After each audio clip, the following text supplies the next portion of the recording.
Tube was shaking.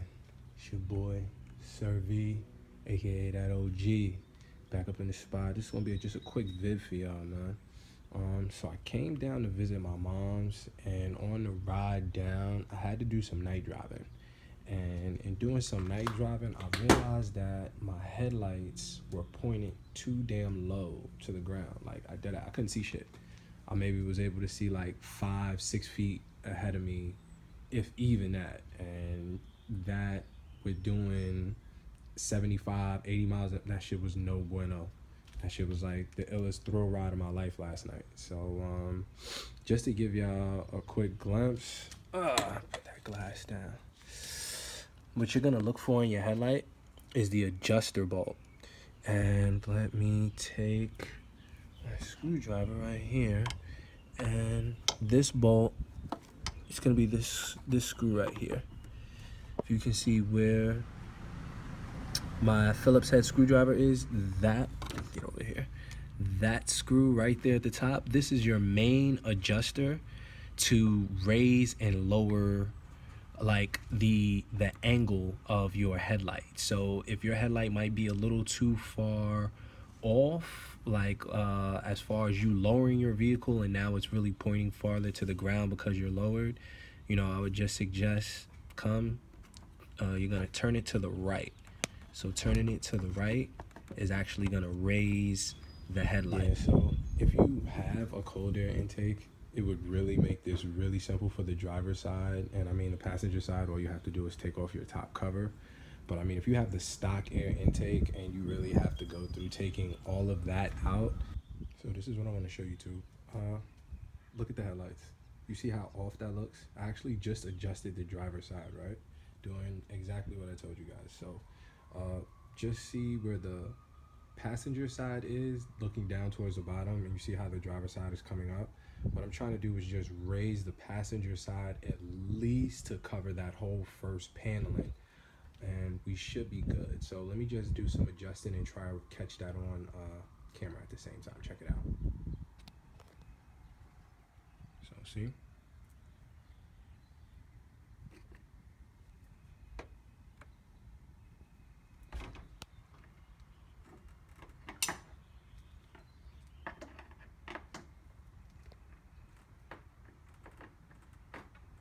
I'm turning the screw now. See the light coming up? This is turning your driver's side headlight to the right. And now you see it's adjusting my headlight to come up. Boom. So now you see total difference. Now we should have a way better depth on the highway with me being as low as I am. That should have definitely helped the adjustment. So now let me just take the cover off and let me do the passenger side, make it even, call it a wrap. Upon further review, taking off the cover, as you can see, cover off. Now, just to make this easy and simple so you don't have to drop your bumper, as I said, you can clearly see where one headlight is higher than the other now since I was able to adjust the driver's side. Now to adjust the passenger side, I'll be completely honest, I think I'm gonna have to take out my reservoir, my coolant reservoir jug.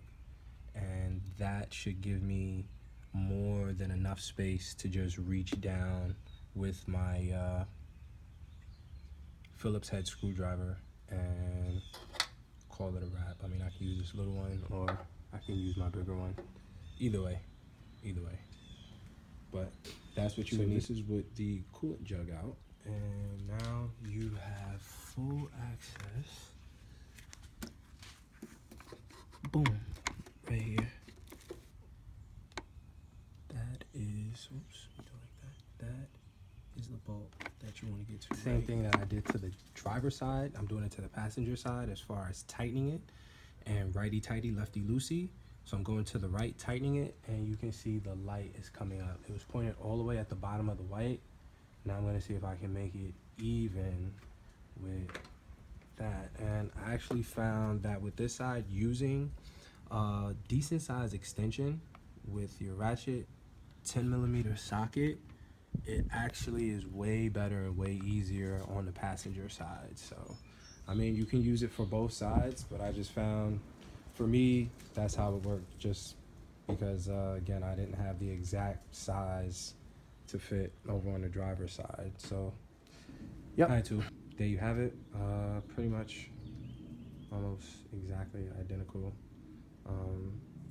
With adjusting the headlights and having them up due to me being lowered so much and damn near being slammed. Yeah, had to adjust them. Couldn't really see ish at night, and now hopefully this should definitely help. This kind of gives me a focal point now that if this isn't good enough, I can always adjust them a little bit more. Again, for the passenger side, it's going to be to the right to adjust it to go up, and then you're going to adjust it to the left to go down. Most importantly, you have to have a wall. You have to have some type of wall, a garage door, something of that nature, so you can get an idea of how high or how low your lights are and how high you want to raise them. As I said, both of my headlights were pretty much damn near looking towards the bottom of the white bracket here on this little fence. So yeah, hopefully this will help. Hopefully that adjustment raised them enough to give me more distance and more range, and I'll be able to see further down the highway now. So you already know. Alright, so back home with it. Just wanted to show y'all, like, you can definitely see the range is definitely there. Definitely at least 25 feet of light. So we're good. Good. Like I said before, it was like they were aimed down right here where you see that little pattern, like they didn't project out all the way out here. So nah, job well done. Definitely came out the way I wanted it. Light adjustment, like definitely just brighter, giving me that more spread, more span of light. But I think I'm about to get a light bar and drop that shit in my my front bumper. Contemplating. I think I'm gonna do it though, just to give me that extra light, and we'll be good. You already know, it's your boy Sir V, aka that OG. Subscribe, share, comment. Most of all, like. You already know, man. Stay tuned. I keep y'all in the loop. Till next time.